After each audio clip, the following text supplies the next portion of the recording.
La Biélorussie se situe en Europe orientale sans accès à la mer, bordée par la Lettonie au nord et à l'est par la Russie, au sud par l'Ukraine, à l'ouest par la Pologne et au nord-ouest par la Lituanie.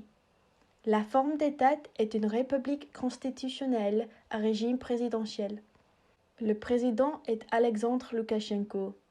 Les langues officielles de la Biélorussie sont le biélorusse et le russe. Les Biélorusses sont majoritairement bilingues.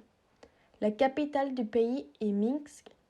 La population totale est de 9 477 918 habitants.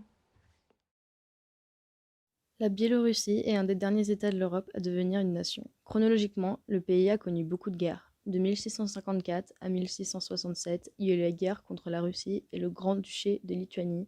Suite à cela, la moitié de la population disparaît. De 1700 à 1721, il y a eu la Grande Guerre du Nord contre la Suède et un tiers de la population a été tué.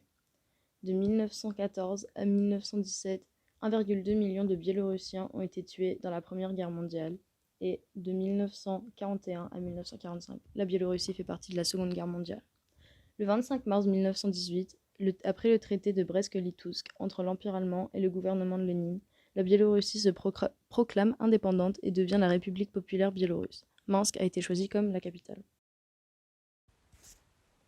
La Biélorussie a un drapeau de bande horizontale rouge et verte. Il a été adopté et approuvé par référendum le 7 juillet 1995, puis modifié le 10 février 2012. Il remplace le drapeau qui servait depuis l'indépendance du pays vis-à-vis de l'Union soviétique en 1991. Les manifestants utilisent l'ancien drapeau, rouge et blanc créé par l'URSS, comme symbole d'opposition de Loukachenko. La couleur rouge symbolise le sang versé par les défenseurs de la Biélorussie, et la couleur verte représente les forêts du pays. Le motif sur la gauche du drapeau est quant à lui une représentation du rouchnik traditionnel.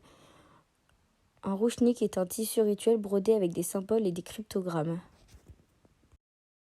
La situation politique actuelle du pays. La politique est assez autoritaire avec Loukachenko, du fait de la promotion du patriotisme et d'une idéologie d'État. Le formatage des jeunesses biélorusses, une surveillance rapprochée et un emprisonnement des leaders de l'opposition. Il y a un grand nombre de manifestations contre le trucage des élections du président Loukachenko et beaucoup revendiquent aussi l'accroissement des difficultés économiques et aussi, surtout, d'une mauvaise gestion de la crise du coronavirus. Néanmoins, Svetlana Tikhonovskaya, qui est candidate à la présidentielle, redonne espoir aux démocrates.